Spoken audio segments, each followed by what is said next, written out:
ఓ గలతీయులారా, ఈరోజు మనం చెప్పాలి, మనం అలా ఉండకూడదు. ప్రార్థన చెయ్యాలి. ఒక్కొక్క రాష్ట్రం గురించి ప్రార్థన చేయాలి. మన బతుకుల గురించి ప్రార్థన చేయాలి. మన పిల్లల కోసం ప్రార్థన చేయాలి. సంఘ క్షేమం కొరకు ప్రార్థన చేయాలి. సంఘం ఒక ఆదరణ కోసం ప్రార్థన చేయాలి. అనేక నశించిపోతున్న వారి కొరకు ప్రార్థన చేయాలి. నశించిపోతున్న ఆత్మల కొరకు ప్రార్థన చేయాలి. అదే చెప్తున్నాడు చూడండి. అబ్రహాము దేవుని నమ్మెను, అది అతనికి నీతిగా ఎంచబడెను. అదే విశ్వాసమును బట్టి దేవుడు నమ్మాడు, అది అతనికి నీతిగా ఎంచబడింది. అప్పుడు ముందరే దేవుడు అబ్రహాముతో వాగ్దానం చేసుకున్నాడు. ఏమని?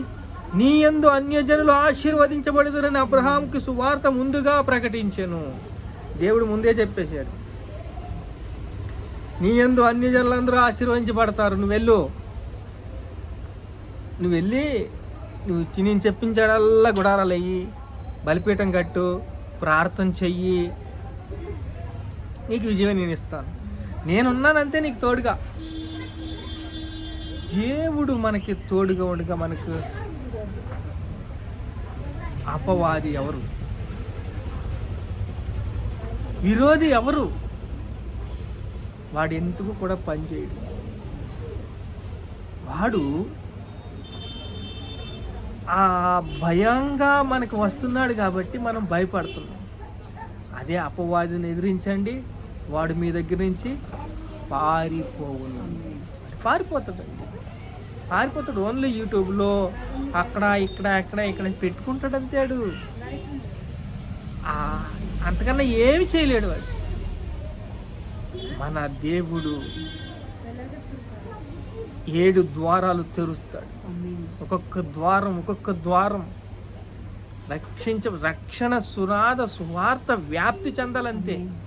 సువార్త వ్యాప్తి చెందిందంటే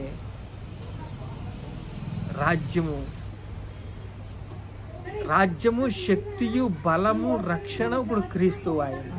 బైబిల్ చెప్తుందండి. బైబిల్ చెప్పింది అంటే అది జరుగుతుంది. అది దేవుడు ఉన్నాడు మన వెనక దేవుడు ఉన్నాడు. దేవుడు ఉండి నడిపిస్తున్నాడు. ప్రార్థన చేసుకుందాం. మహాపరిశుద్ధుడైన తండ్రి యేసయ్య, మీకు స్తోత్రాలు.